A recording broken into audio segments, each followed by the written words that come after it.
What's up, y'all? Welcome back to Tompa Bay in ESPN NFL 2K5, and Tampa Bay has hit a little bit of a skid. We have officially lost 2 games in a row after dropping a shootout against the Kansas City Chiefs. So before we go any further, we'll jump into SportsCenter from the last week. So we'll send it to Chris Berman in the studio, and we'll be right back.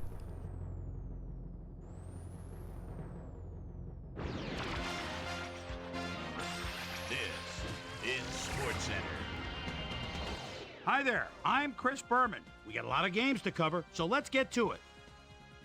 In our first game this week, we had the Cowboys end up on the right side of an 11-point game. The Rams won this contest and will now move to first place in the NFC West. Robert Porcher had yet another productive game, keeping his streak alive, but in the end, it wasn't enough to get the win. In a long-standing NFC rivalry, we had the 49ers pick up their 3rd win of the season. Jeremy Shockey had over 50 yards receiving and helped his Giants beat the Bears. In the gentle climbs of the Carolinas, we had the Panthers get beaten by 24.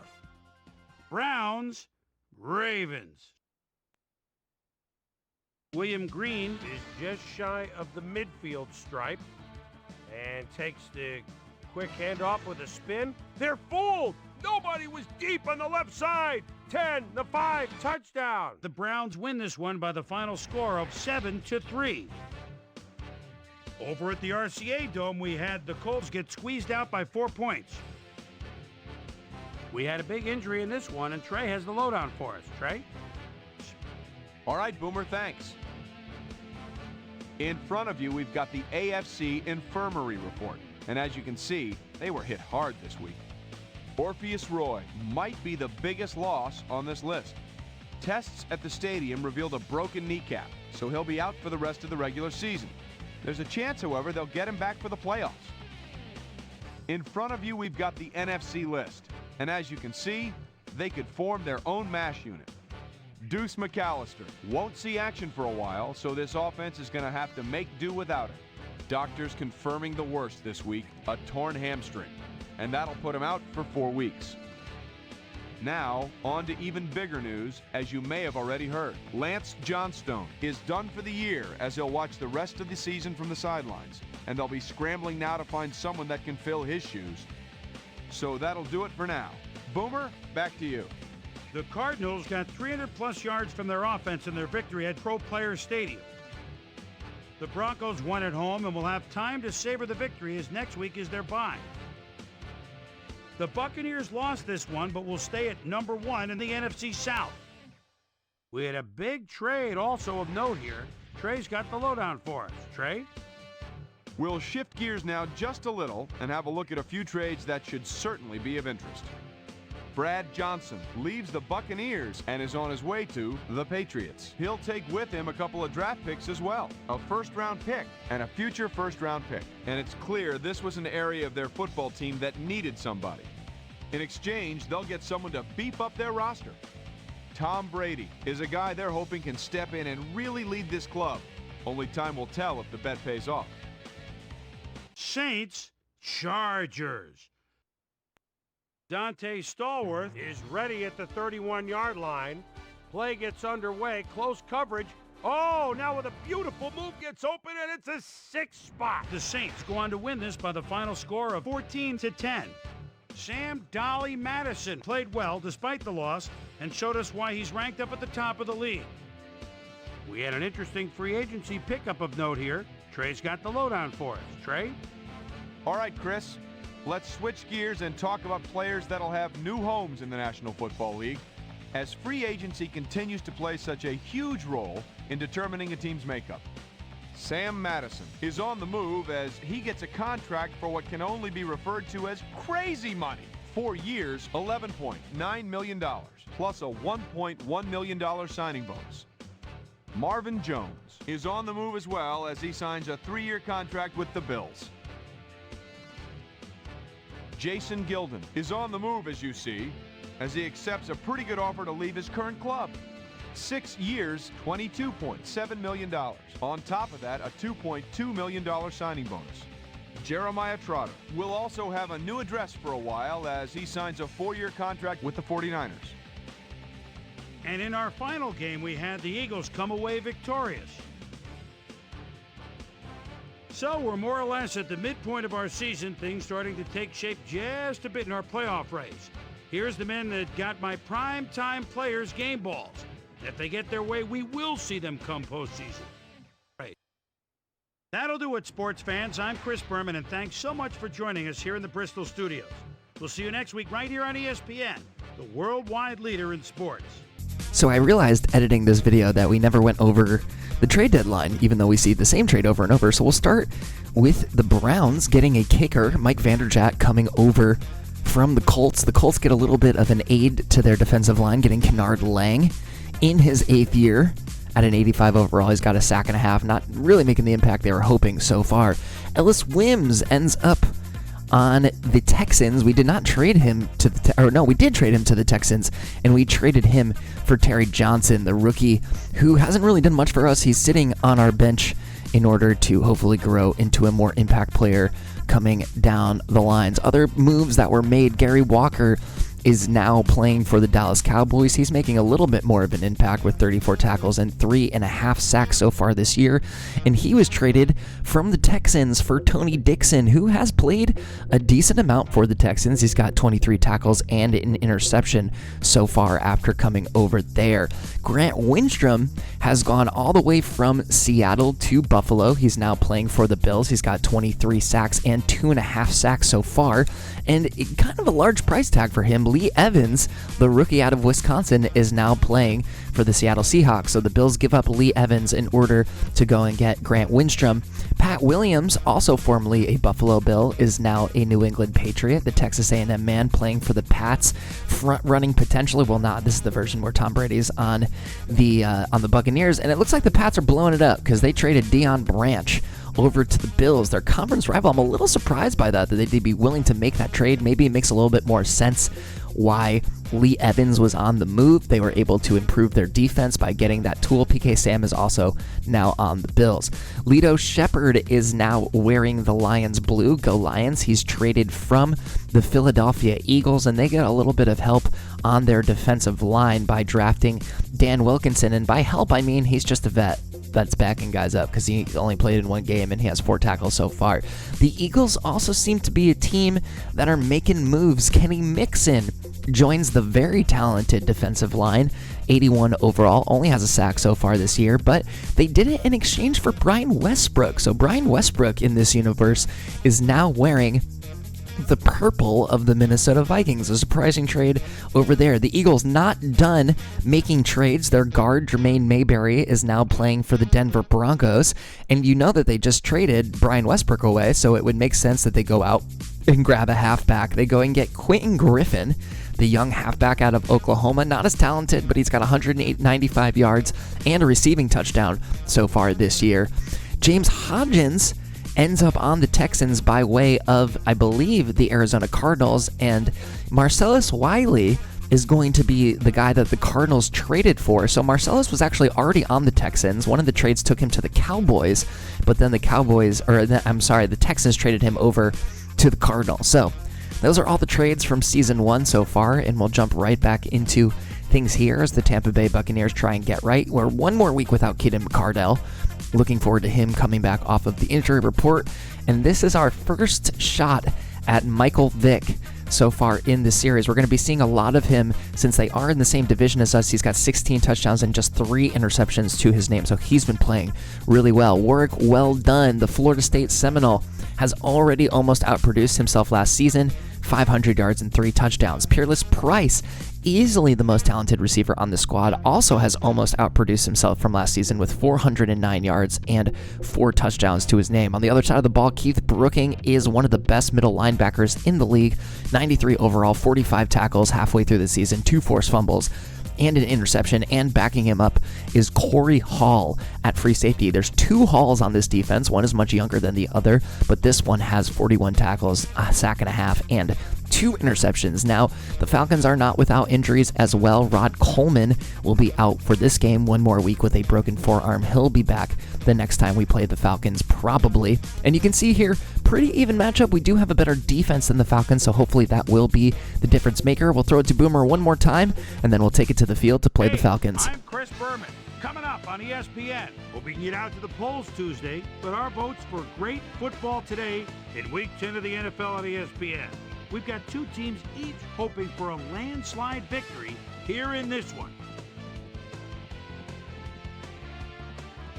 Tampa Bay Buccaneers, Atlanta Falcons. Now! All right, y'all, welcome to the Georgia Superdome, also known as the Georgia Dome in this version of the game, in beautiful Atlanta, Georgia, even though we won't see the outside sky because it is, of course, the Georgia Dome. This is a great conference matchup, a big conference matchup for us, and we are looking to get right after dropping our last 2 games. So Tom Brady and the Buccaneers take over with the ball first. That one's going to be tipped at the line, incomplete, bringing up a 2nd and 10. We hand it to Allstott this time, who puts a shoulder into a defender, gets himself about 4 yards before the tackle is made. Brady looking for the first down, slings it to the left side to Gardner, who has a little bit of space, breaks the tackle, and is taken down by Keith Brooking, but not until he is past the first down marker.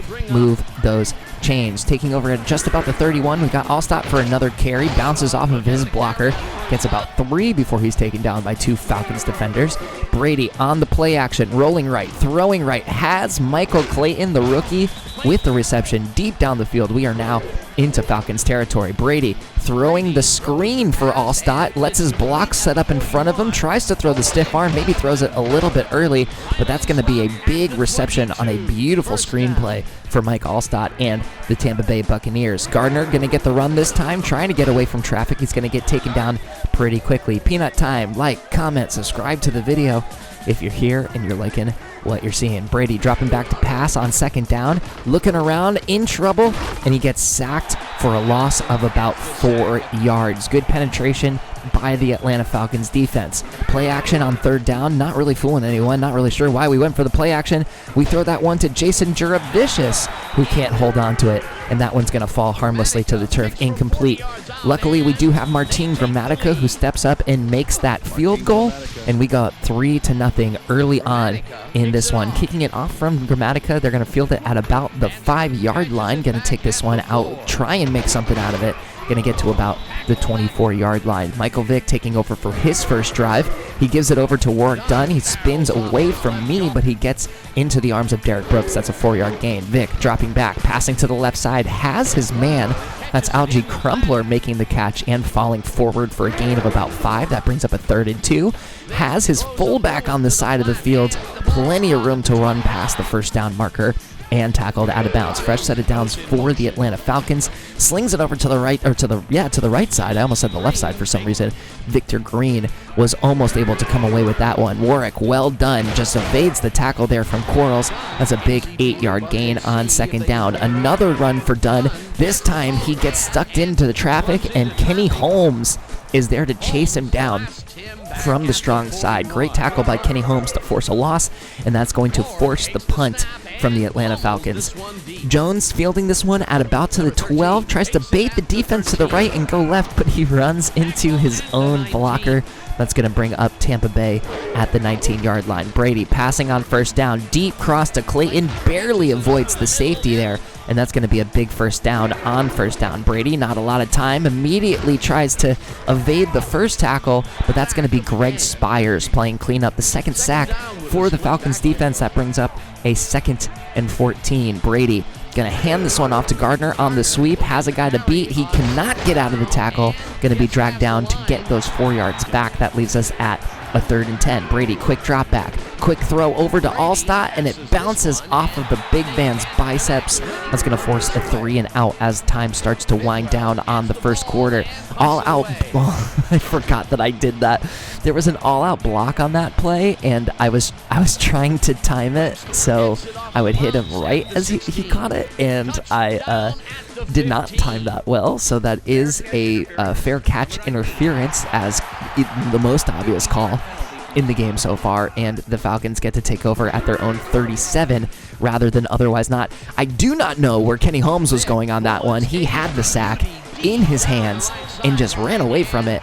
And Michael Vick takes advantage by hitting Peerless Price way down the field. All of a sudden, the Falcons are at the 28-yard line in Buccaneers territory. That first down pass is batted away, and that's going to take us into the second quarter. The Buccaneers have a slight lead, but the Falcons are knocking on the door by a score of 3-0. Warrick Dunn gets the first run of the second quarter, breaks out of Quarles' tackle, but Brooks is there to clean it up. On a third down, can't make the sack. Going up for the pick, we can't make the pick, and that's Peerless Price coming down with that thing. Only he was the one going to grab that one right into the bucket, as Octi likes to say. You can see this one more time. We were getting close with Simeon Rice there, but Michael Vick shows his precision passing over 3 Tampa Bay defenders, I should say, and the Falcons strike. Just 30 seconds into the second quarter, the Falcons go up by a score of 7-3. The kickoff on the other end is going to get returned. Not often we see Jones getting an opportunity to return some of these kicks. He starts by moving to the right side, tries to bait the block over to the left. He gets to about the 23-yard line. Not a bad return from Jones. We were always looking for better ones. Maybe we'll draft a guy that's a little bit faster. And you can see here, this is a big game. Big game for the division. It's kind of just between us and Atlanta. We're both 1-0. We're both 5-3. It's pretty obvious right away that the other teams aren't really matching us in talent, as Mike Allstott runs into his own blockers, losing 3 on that play. So this game is going to be very telling for who is going to come out of the NFC South. Great catch by Langston Galloway, and then Michael Clayton on the button hook on third down, and Tom Brady and co. Tompa Bay, if you will, converts the third down to keep the chains moving. Allstott really having trouble getting some forward momentum. That's his second run for a loss in a row. Keith Brooking in there on the tackle. Brady getting some of those yards back, about a 7-yard gainer to Dilger there over the middle. Third down, quick drop back, quick throw. That was a risky one to Langston Galloway, with the defensive tackle Hall dropping back in coverage, but he makes the catch. There is a defensive pass interference call, which is an indication for how close that window was that we just threaded, but we are able to decline that because Langston Galloway, I keep calling him Langston, Joey Galloway got himself all the way up to the 38-yard line in Falcons territory.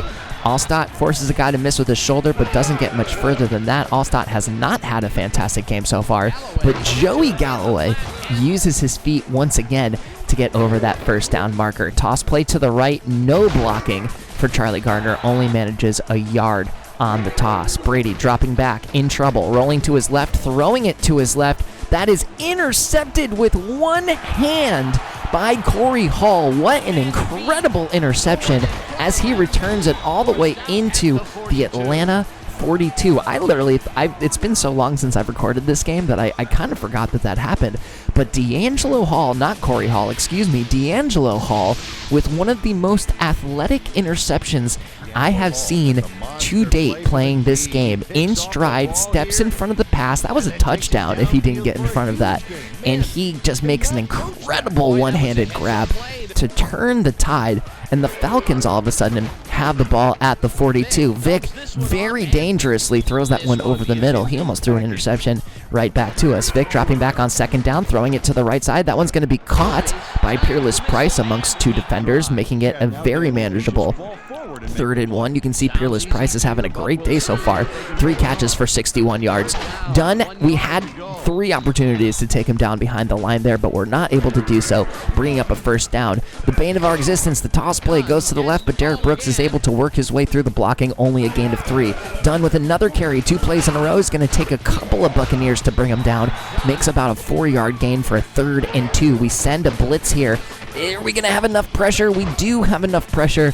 Derek Brooks was in there on the pass deflection, and I believe that's right. We get them to punt with just under 2 minutes left in the corner. We take over Jones here just to make sure he catches the damn ball, because if you remember, he muffed a punt by trying to make it a little bit too momentum-based getting in here. Quick drop back by Brady, slinging it over the middle, not able to find his receiver. 2nd and 10. We got a little 2-minute drill opportunity here for Tom, throwing it out to the right side. It's going to be caught by Charles Lee, but he's going to be tackled right away. 3rd and 5. Tom dropping back again, rolling to his right, away from the pressure, slinging it over to the right side. That's Joey Galloway. Who else would have the ball? He stays in bounds, could have maybe tried to get out of bounds, but Tom is starting to cook.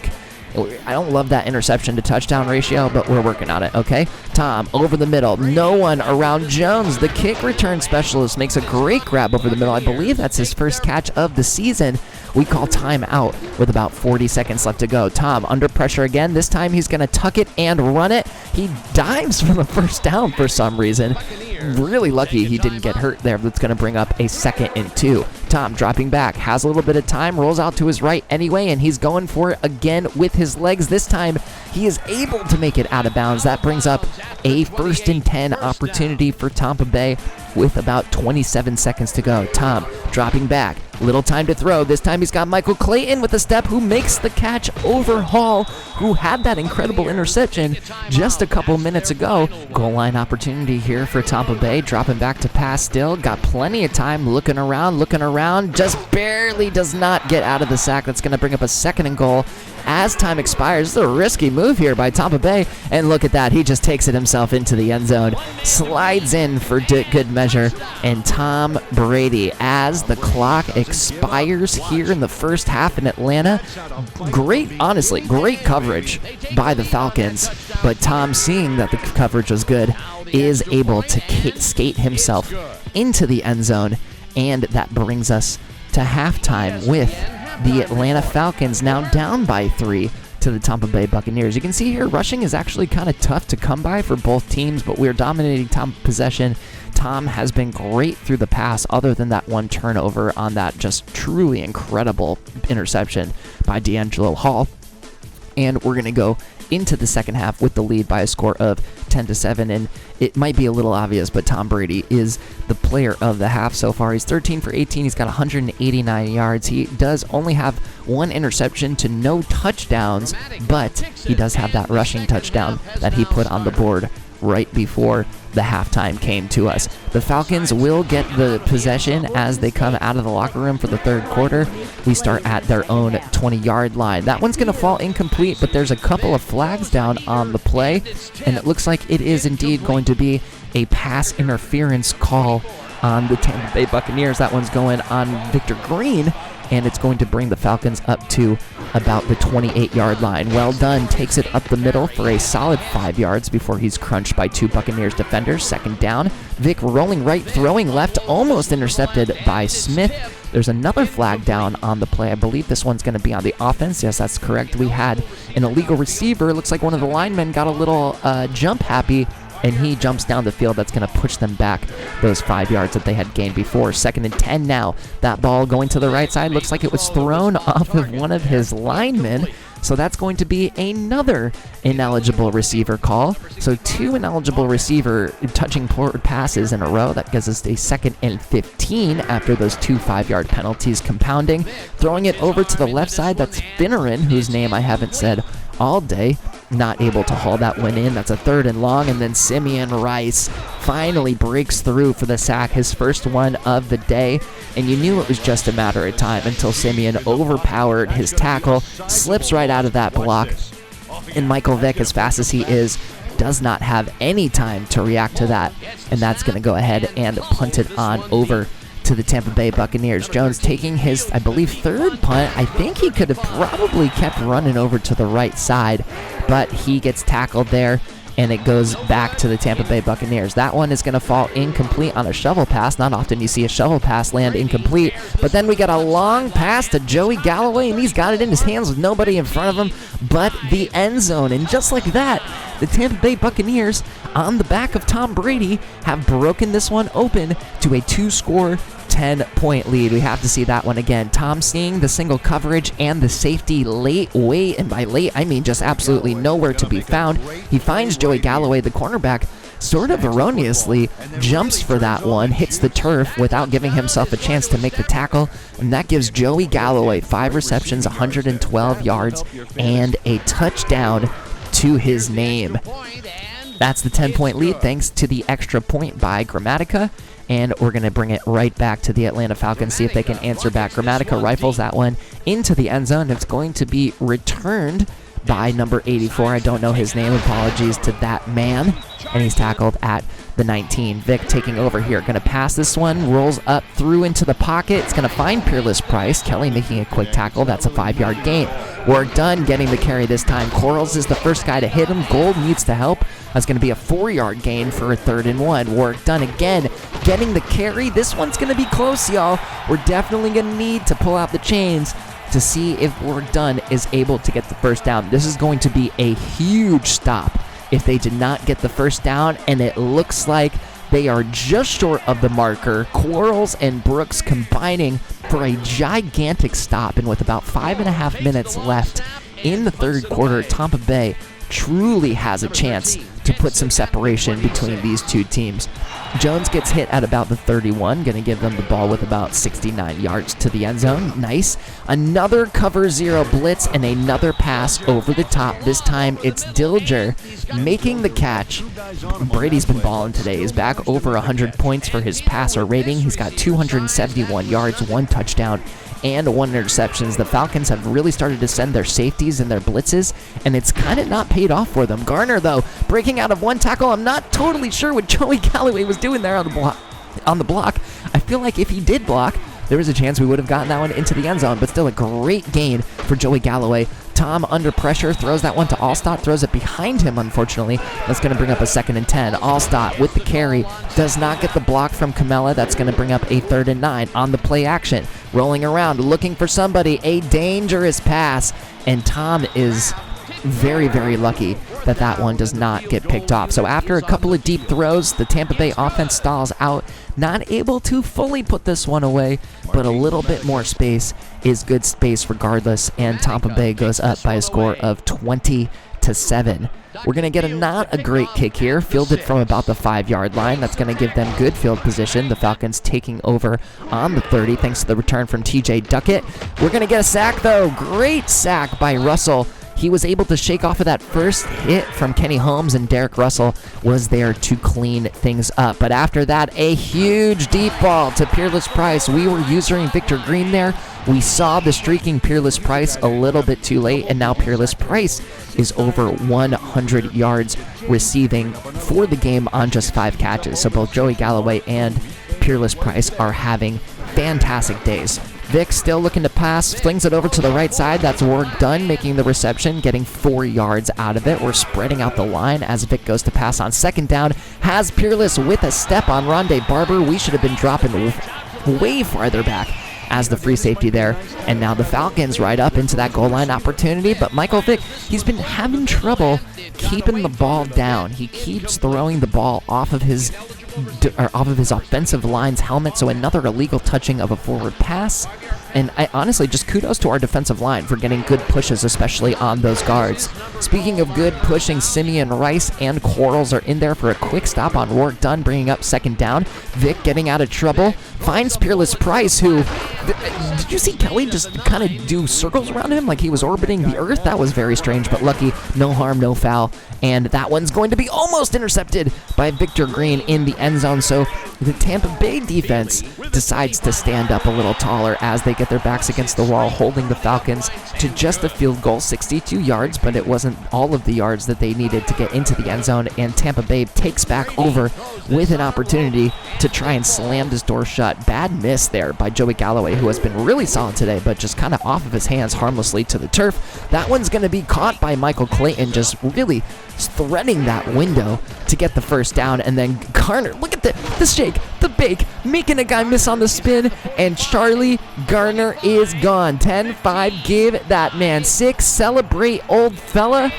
He just unked all of them. He just unked every single man on that team. We have to see this one more time. Charlie Gardner with a couple of flicks of the right stick. 1 miss, 2 misses, 3 misses, 4 misses. And he uses the afterburners to put the separation between the Bucs and the Falcons that we needed. Show off a little bit, you deserve it. The extra point is up and good from Martin Gramatica, and we are up 17 points as the 3rd quarter starts to wind down. Kicking it off to about the 10, not the greatest kick. Also Duckett is kind of dangerous on kickoffs. Luckily we get a couple of defenders on him. 13 seconds left. The Falcons taking over from the 29, I should say. That's a good pass to Finneran, who makes his first reception of the day for about 6 yards. And that's going to take us to the end of the third quarter with one stanza left to go. The Tampa Bay Buccaneers are up 27-10 on the Atlanta Falcons. Work done. That like cross handoff has been popular for them today, trying to run between the guard and the tackle, and that one gets them the first down. The second attempt at it does not get them the first down, only a 1-yard gain from work done that time. A throw to the left side, no good, gonna bounce off of, I believe that's the backup tight end. I don't have his name handy as well. Big third down throw caught by Peerless Price, but we're challenging it. I didn't like it. I saw the replay and I was like, I don't know if he got both of his feet in bounds. So we're gonna go ahead and throw the flag. As you can see there, when the foot landed, it was not in bounds. So we are good. We're good at this game, and we're good at being a coach, and we force the punt for the Atlanta Falcons. So good coaching decisions, great defense, and Tom Brady and the offense finally waking up and really doing something with themselves. Seems to be making a difference in this game. Decent return by Jones. It's going to take us over from the 20-yard line. A little fake and handoff to Charlie Gardner, and it seems like Charlie Gardner is just straight up faster than everybody on this offense. On this defense. He's only got 5 attempts, but he's got 79 yards, and he ran for that big tutty. So Charlie's going to get the handoff this time, only a 2-yard gain, and of course at this point we are trying to waste clock. Allstott was a shoulder charge away from making it all the way to the house and truly putting this game away. But Michael Clayton, not to be outdone, takes the button hook, evades his defender, turns on the Jets, and the Falcons have officially just hemorrhaged yards in this game. 457 yards given up so far in this contest. Add 5 more to that total as Mike Allstott rumbles for a run. Charlie, no one in front of him, is able to chew up 4 before a couple of Falcons take him down. Allstott using his shoulder to get one guy out of the way. Keith Brooking makes the tackle. That's a first down. Pittman is now in as we've hit the point where we're probably going to be able to win this one on this drive, if not the next time they come out. Pittman, the backup, gets his second run, going to get another 2 yards. That forces the Falcons to take their first time out. And when you need a first down, who are you going to call? Apparently not Mike Allstott. That gets us to a 4th and 1, and we elect to take the field goal rather than going for it on 4th down. There's a universe where that goes poorly, they score, and then they score again. So we go ahead and bunker down our defense, and Ivy takes that one out of the air, decides he's going to get himself a touchdown, and that is going to do it for this one. Ivy, our 4th string cornerback in a cover 12 defense, makes the interception. Just another errant throw by Michael Vick. The tackle there was too busy putting Kenny Holmes in the dirt to realize what had happened, and before he did, Corey Ivy has stepped himself into the end zone, and that's where we're going to leave this one, everybody. We make the extra point. There's no point in watching garbage time football of guys just kind of throwing incompletions, so that's where we'll leave it. 37-10 is the final score on this one. Amazing defense, amazing offense. It feels like the Tampa Bay Buccaneers are back on track a little bit. 477 total yards gained, 347 through the air, 130 on the ground, and we held their rush offense to just 39 yards. So great job by us, and an even greater job by one Tom Michael Jesus Brady. A fantastic game for him. We needed it. He had 347 yards, 1 touchdown through the air, 1 touchdown with his legs, and hopefully a passer rating above a 100. We will find out what that looks like momentarily, but great job by Tom Brady and the Bucs getting back into the win column. Looking at those stats, he did manage a 100 overall passer rating, completing 67% of his throws, 347 yards, 1 touchdown, 1 interception. Michael Vick also managed 245 yards with a couple of picks. Charlie Gardner was the high runner of the day with that big, long 58-yarder for a touchdown. Tom Brady also managed to scramble in from 8 yards out. Peerless Price, 186 yards, but Michael Clayton, 123, and Joey Galloway, 112. And of course, Joey Galloway with that 1 reception touchdown for us in this game. Kelly and Brooks were busy, 6 and 5 tackles for each of them. If you go to assists, it looks like Gold and Green and Barber and Knight and Spencer all had a bunch. Simeon Rice with 2 sacks. I missed the other sack that he had. I wonder if I just kind of skipped over that. Barber had 3 passes defended, Green and Kelly right behind him. And of course, Ivy with that big pick 6 to put the game away. So it feels good to get back into the winning column, and we have another opportunity to get a good win at home against a sneaky talented San Francisco 49ers team. So that's going to do it for this one. Thanks as always for joining us here on Tampa Bay. Sorry for this one taking so long to get out. It's been a busy couple of weeks, but I'm glad to sit down and finally get it out here for y'all. So if you made it this far, make sure you like the video. It helps new people on YouTube find the content. And if you haven't already, smash that subscribe button. We're trying to get to 500 subs by the end of the year. We can do it. We're getting so close. So thank you as always for watching, even if you just watched all the way to the very end. I appreciate you so much, and I'll look forward to seeing you all on the next one. Bye-bye.